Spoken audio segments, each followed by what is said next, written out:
റിലേഷൻഷിപ്പുകളിൽ text മെസ്സേജുകളേക്കാൾ കൂടുതൽ പ്രാധാന്യം കോളുകൾക്കാണ്.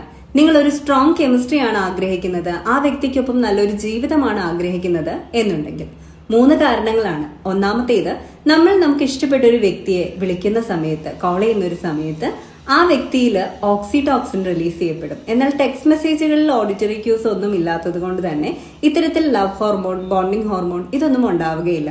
നിങ്ങൾ കോൾ ചെയ്താണ് സംസാരിക്കുന്നതെങ്കിൽ നിങ്ങൾക്കിടയിൽ വളരെ സ്ട്രോങ് ആയ ഒരു കെമിസ്ട്രി ഉണ്ടാകുന്നതായിട്ടും സ്ട്രോങ് ആയിട്ടുള്ള ഒരു ബോണ്ട് ഉണ്ടാകുന്നതായിട്ടും നിങ്ങളെ അവർ ഒരുപാട് വിശ്വസിക്കുന്നതായിട്ടും ഒക്കെ മനസ്സിലാക്കാൻ സാധിക്കും.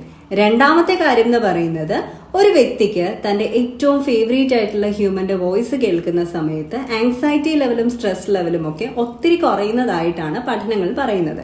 അതുകൊണ്ട് തന്നെ കോർട്ടിസോൾ പോലുള്ള സ്ട്രെസ് ഹോർമോണിന്റെ ഒക്കെ ലെവൽ താഴ്ന്നിട്ട് ആങ്സൈറ്റി ഫ്രീ ആയിട്ട്, സ്ട്രെസ് ഫ്രീ ആയിട്ട് അവരിയ്ക്കുന്നതായിട്ടും വളരെ റിലാക്സ്ഡ് ആയിട്ട് അവർ കാര്യങ്ങളൊക്കെ ചെയ്യുന്നതും അവരുടെ ഒരു ദിവസം മനോഹരമാകുന്നതും ഒക്കെ നമുക്ക് കാണാനായിട്ട് സാധിക്കും. അവർ ഹാപ്പി ആയിട്ട് ഇരുന്നാൽ പോരെ.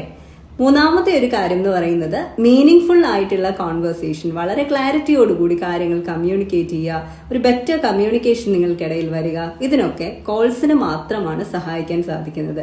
ടെക്സ്റ്റ് മെസ്സേജ് പലപ്പോഴും മിസ്ഇന്റർപ്രിട്ടേഷൻ ഒക്കെ ആയിട്ട് വല്ലാതെ ചടുകുളമാകുന്ന കാര്യമാണ് അല്ലെ.